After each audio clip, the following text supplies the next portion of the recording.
Hi everyone and welcome. I'm Diane and my passion is painting and creating nature-inspired watercolours in my studio, which are easy for you to do too. I share all my paintings with you on YouTube, and on our website dianeanton.com you can find free downloadable sketches for all the videos to help you make the most of your painting journey.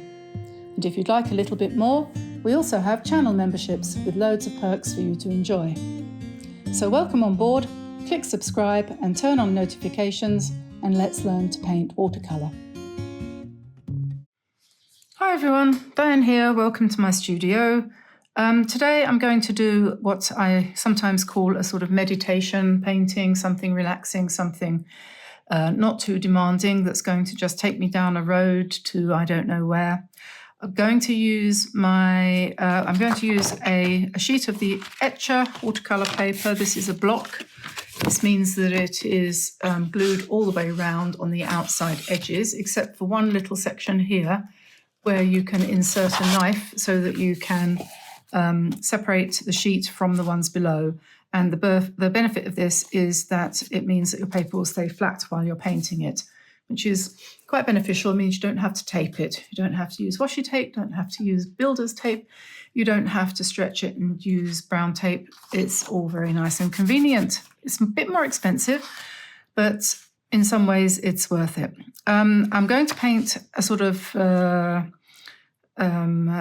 I said earlier, and I'm going to use this row of paints here, which I've separated out from the 48. I like to limit my palette a little bit so I don't have too much confusion about the colours, because if you use every colour on your 48 colour set, you will end up with quite a multifarious mishmash, so to speak. So I limit myself, and there are 2, 4, 6, 8 colours I've picked out, and they are cherry blossom pink, rose beige, this is yellow ochre, burnt sienna, maroon or sort of chestnut brown, and this is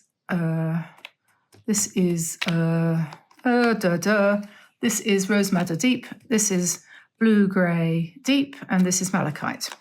And I can mix those together to give me lots of nice subtle colours like that. So that's what I'm planning to do. I might use a gold and a white pen, possibly Sigmo Uniball, white and gold I might do, or I might use my Etchr set of gold paints. Lots of different colours in there. I've wetted them a little bit. I might wet them a bit more, because if I do use them, I need them to be ready for action, and they won't be if they're not kept wet. What you should do when you even start to think about it, is you should wet them like this. I use a little pipette quite often because it's more controllable than a brush or a spray bottle, I think. We had these for something to do with the animals. I think we were giving milk to a kitten, and so that's come in handy. Then what I do normally is I wet them, and then I just leave them on one side so they can not dry out, because it's quite dry here actually at the moment. I think the humidity is lower than it's ever been before this winter. Cold, dry, relatively speaking, winter in Brittany. So you have to tell me if I talk too much. Anyway, so these are the sorts of colours I'm going to be using. I don't know where I'm going to go with this, but I first of all will introduce my brush. This is a Draw Well Maestro number 7. Has quite a nice point on it when encouraged into shape. I think you can see. I'm just going to check that the focus is okay on this gizmo here called a phone, because I do all my recording for all my videos on a phone. Every now and again they have brain farts, as we call them, and something really strange happens and it all goes wrong. And that's what happened to this video. I've done this one before or something similar, and it recorded it all out of focus, which was a bit irritating.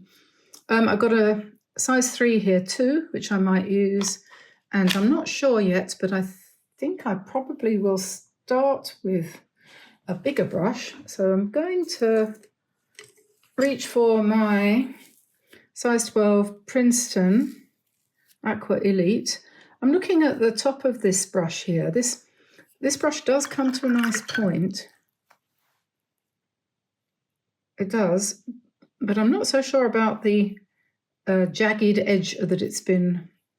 I don't know, maybe I just am too rough with my brushes. I think it's okay. And I've got here a little rectangular palette. I think you can buy something like this online at the moment. This one's from Winsor & Newton. I've had it a long time, so long I don't even remember when or how I came to have it. It's ceramic, I think. Meaden is the name of the company that does the ceramic palettes online. So you might find something. I've got other ones as well, and they're all just as good.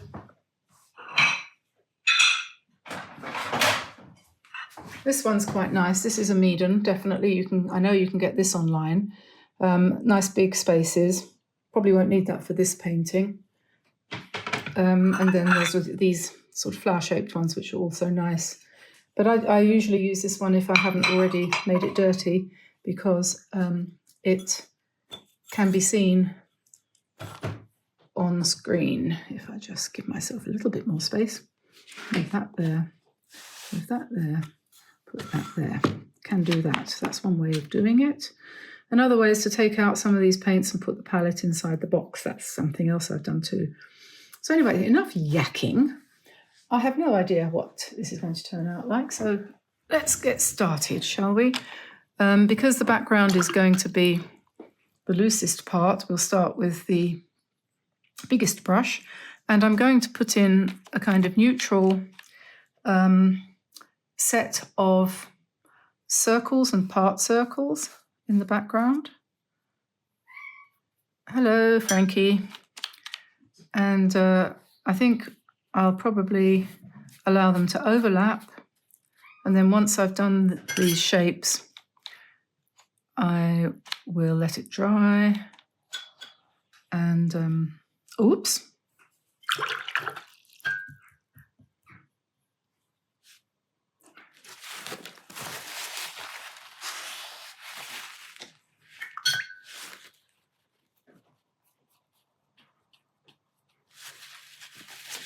I think I must have picked up a bit of graphite there. I don't know quite how that happened. It doesn't matter though, we'll cover that up later. I wonder how that happened. I don't know if it was on the... That's what happens when you insult a brush. It lets you down. Okay, well, we won't notice that once it's painted over. Okay, so I'm just kind of mingling the colours here a little bit.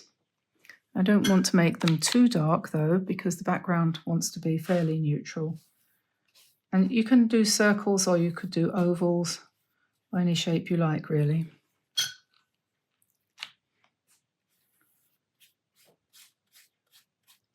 Because this is just the background. And if you let them touch one another, they will bleed into one another.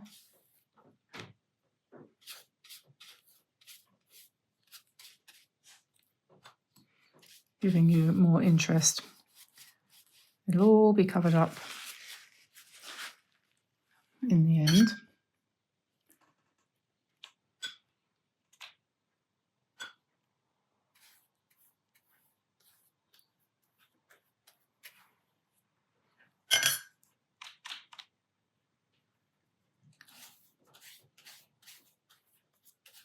So we'll just keep on like this until we've covered pretty much the whole of the paper.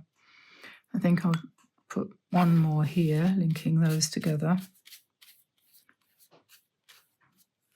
And then maybe some more links here.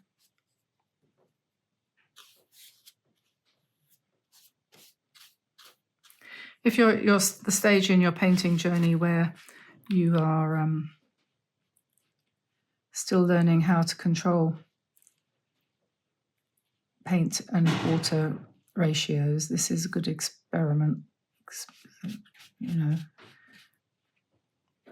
you can practice those skills. That's really strange how that happened. It must have been a bit of graphite that I've picked up from somewhere. I do think it won't show though, because I'll deliberately put something darker over the top of that. So the first thing to do is to let it dry, or in this case, I'm going to whack it with a hairdryer. Now we've got these nice regular shapes in the background.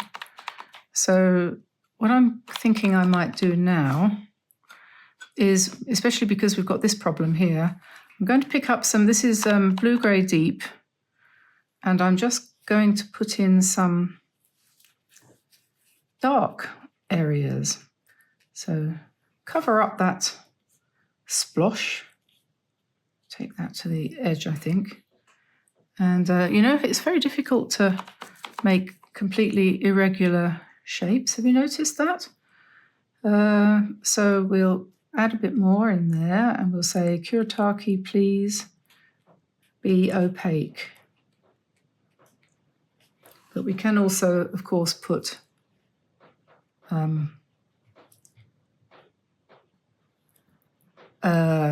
gold or silver or whatever on top of that. And I'm going to put another irregular shape here.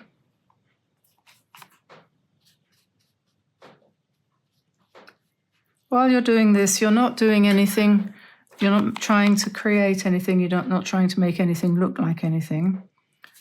You're just trying to make not even a design, you're just letting the paint go where it sort of seems like it wants to go.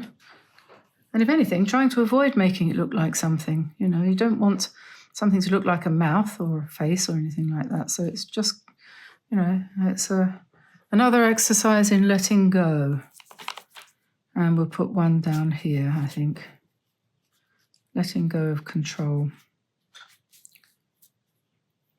You could put in spatter at this point if you wanted to, but probably not necessary. So then I want a sort of greyish brown, and I'm just trying to remember how I mixed that before. I think I used yellow ochre, and if I put this blue with it, that would give me green, so it can't have been that.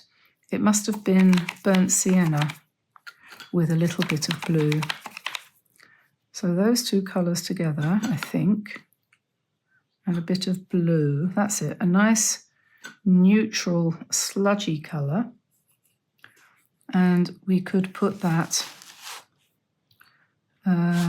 next to this, for example.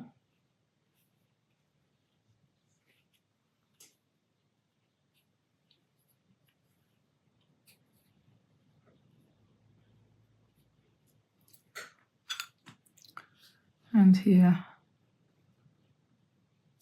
got a nice little bleed there. So we've done that. And what shall we do next? Maybe we should have a darker neutral. So we'll put some more of that skin colour. What do they call that? Rose beige, yes. Put some more of that in, and we'll come in here with more of a what do you call it? Oval shape.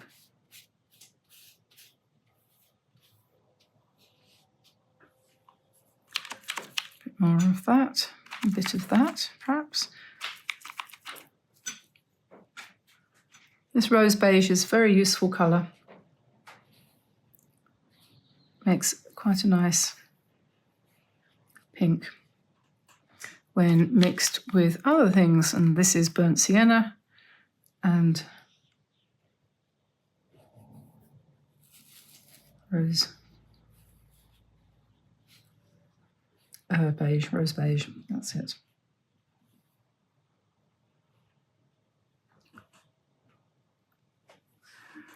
Often while I'm doing this, I think to myself, I hope that you at home, when you do something like this, but I hope that you put music on if you like music and listen to something while you're doing it. I can't do that because the music in the background isn't allowed,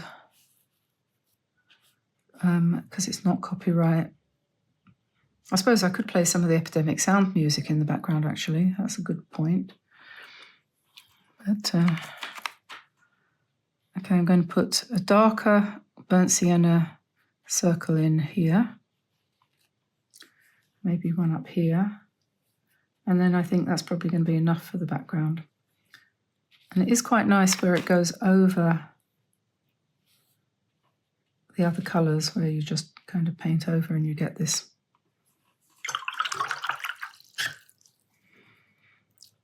Oops. Yeah, you get the overlaps.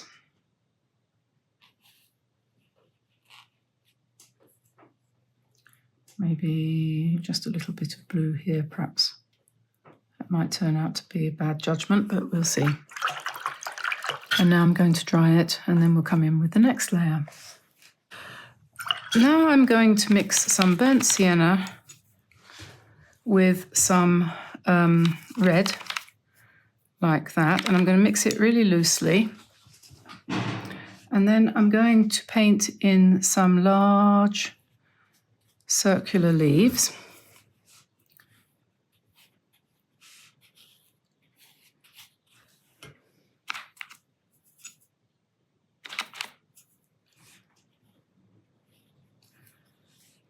Just coming down here in the middle, and I want to do it fairly quickly because I don't want it to dry before I put the stalk in. I want to drop more paint into the bottoms of these.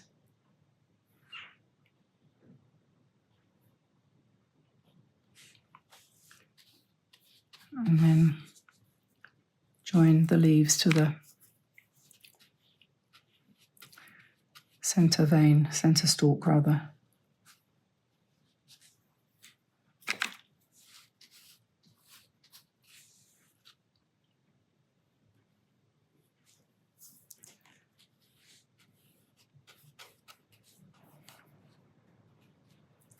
And then I think we should pick up something, a darker red, this one here perhaps, and drop some more of that in at the bottom of these and let that bleed a bit.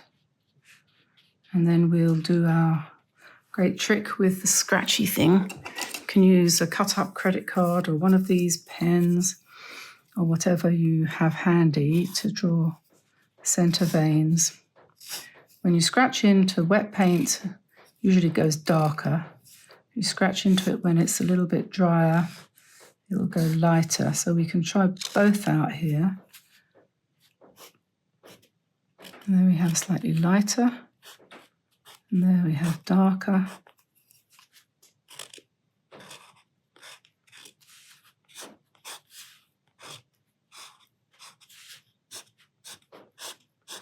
So mostly we've got darker, which is great because you can always make them lighter by coming in with a pen, a white pen. So that's that. And then maybe we'll add some blue to that and make ourselves a really nice dark colour.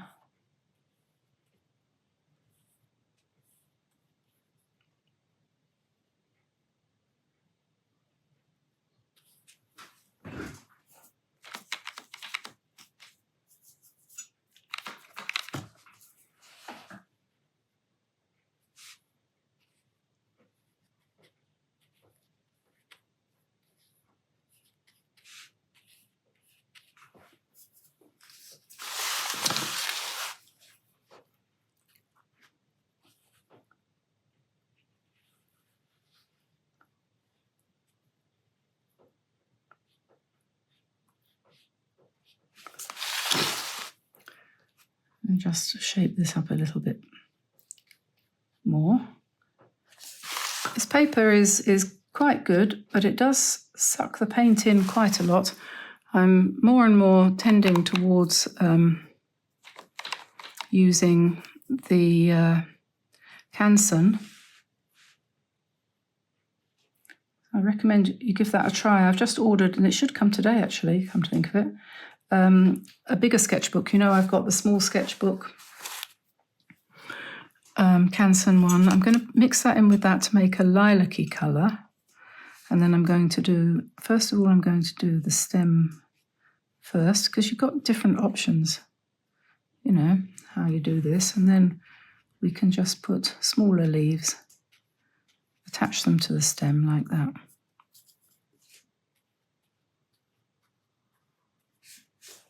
Turn that round.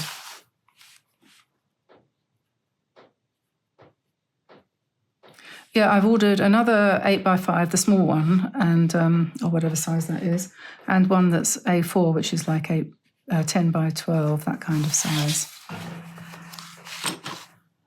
Yeah, so we'll have some bigger sheets to work with too. Now, let me see. Down here we need something.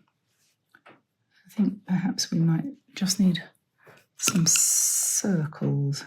I don't know if you remember on the other one I did some sort of broken circles like this, which kind of make you think about roses. And but that's not really intentional. They're just broken spirals with a semi-dry brush.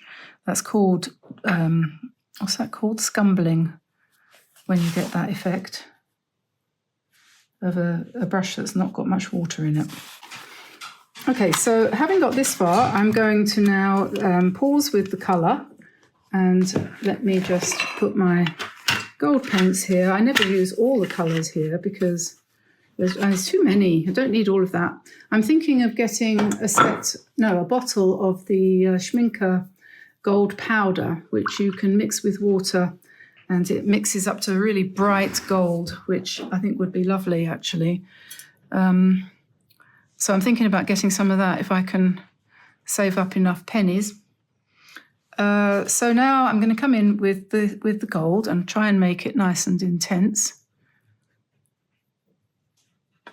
So let's see how that goes. We're going to put some dots over here, perhaps. Or maybe some leaves.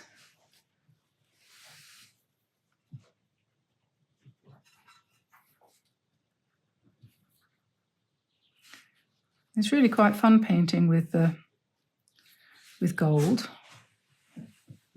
And don't think, you don't have to, it doesn't have to be, what's the word? Oh, I don't know.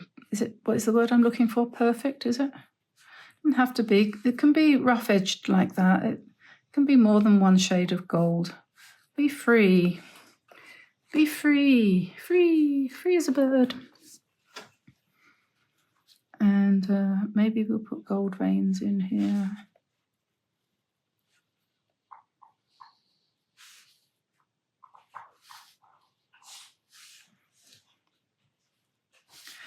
Always look for, plenty of contrast in your paintings. I think it's really quite important to think about contrast, and because the eye seeks it. And one thing I learned the other day when I was doing a little mini one of these, I think a lot of you watched it, was that one way of achieving a certain amount of harmony in your painting, if you're doing an abstract type of thing like this, is to, when you do the doodle part, to repeat. So if you've got gold on blue, repeat that and have gold on blue again, rather than going for another completely different effect. So here I'm just trying to do different splashes of gold on these blue areas.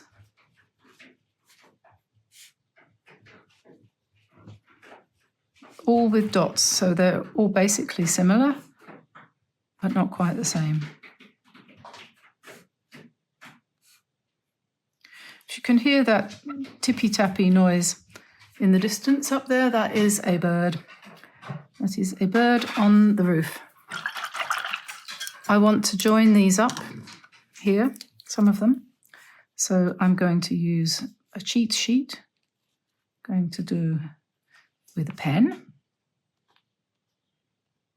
because it's very hard to paint fine with a brush like that.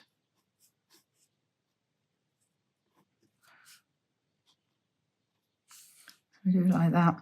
And then maybe over here I'm going to do some spirally things around these circles. And I don't know if we can put some veins in these. Maybe we can. Not that important one way or the other.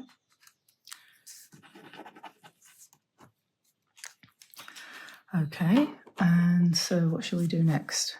Maybe I'll get some white and we can do some very painstaking white dots on here. This is where my mind always starts to wander, and it really is quite ridiculous how often my mind wanders towards the television, and I begin to realize just how formative visual images are when, as a young person, you're confronted with them day in and day out. Yes, goes back down the same old tracks. It's very strange. Always thinking of the same things, the same memories come up in the same order. You notice that. The older you get, the more likely that is to happen. And I'm trying to avoid that. I don't want to think about the Rockford Files and My Favourite Martian until the day I die. I don't want to always think of I Love Lucy and, you know, the Phil Silvers show when I'm on my deathbed. I'd like to think of something more lofty, like the Sermon on the Mount and C.S. Lewis's book about mere Christianity and so on. I don't know whether it will happen. I really don't. I doubt it somehow. I think I'm stuck in the middle with you. I didn't mean with you. That was a song. Do you remember that song? I think it was, who sang that? Stuck in the middle with you. Oh, God. What was they called? Somebody will tell me. I know they will. Someone will tell me. Okay, so I'm going to what next? What am I going to do next? What am I going to do next? I've got lots of nice white space down here. I don't think we need to fill up every single corner of this, but maybe, I don't know, what do you think? Shall I use a sepia pen for some lines, maybe? We could, what could we do? I don't know. Sharpen these up a little bit with their points at the tops, maybe.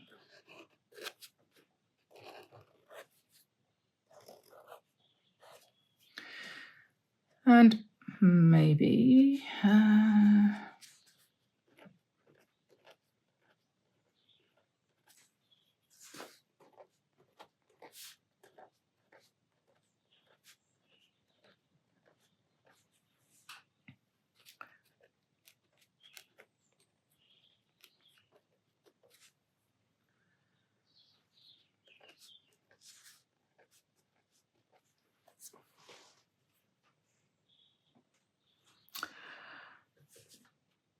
you can make these a bit darker if you want.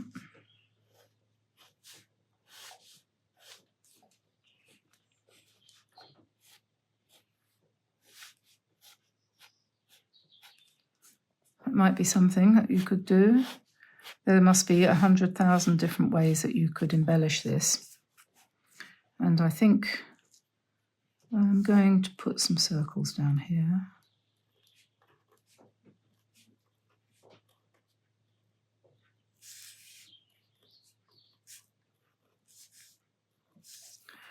And maybe one or two up here.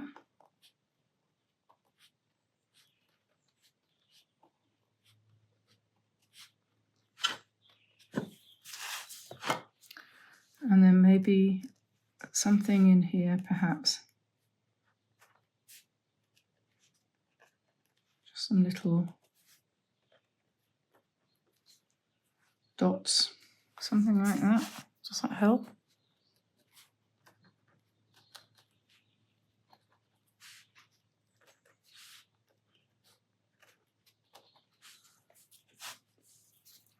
And something you could do is we could do some. I don't know. I don't want to spoil it, but if I take a piece of tracing paper, put that on top, and then I can see whether or not doing anything else would help or hinder. So, for example, I was thinking, oh, maybe down here I should have some, you know, some sharp leaves like that. And you know, so you try them out there and you think, oh, yeah, no, I don't think that helps. No, don't like that.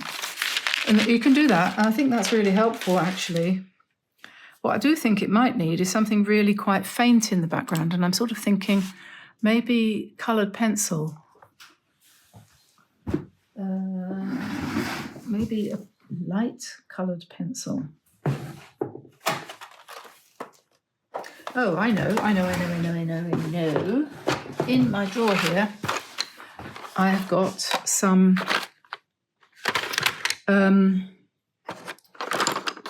of these. Yeah, this is pastel pencil. You see that? It says Stabilo Carbothello. And I think, if I remember rightly, these are a kind of chalky sort of thing. So, yeah, you see? That's good, isn't it? Oops. So what you could do is, I'll try it out on here. We could do, doesn't have to be a spiral. It could be another oval, or it could be just a scribbly line. I think that's probably the best idea. Or it could be a scribbly line here, obviously. That would be far better. Something like that.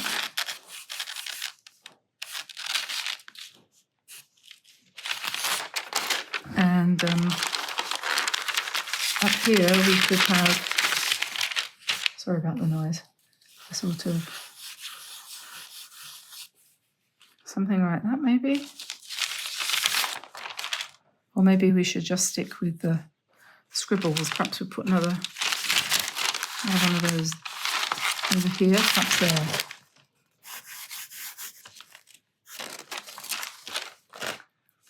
And then I feel I want to put something here, but I think it's going to have to be watercolor in there.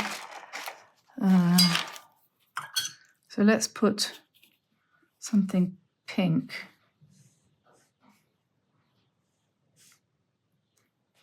There we are, and same up here.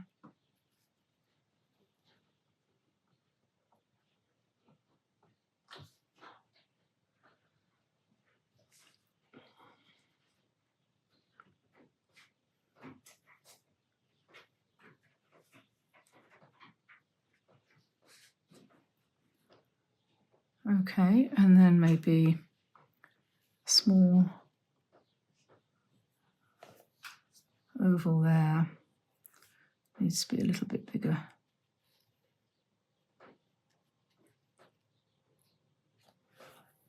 And I think that's about it. I'm going to say that'll do for now.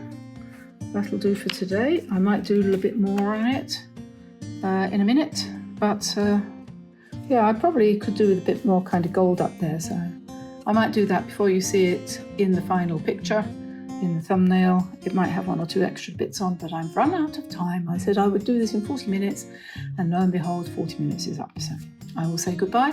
Please do join our channel. Support us by joining membership on YouTube or else on Patreon, and see what perks you get. Loads and loads of good stuff. And join our Facebook group too once you're a member. So I'll let you go and I'll speak to you soon. So bye everybody, bye for now.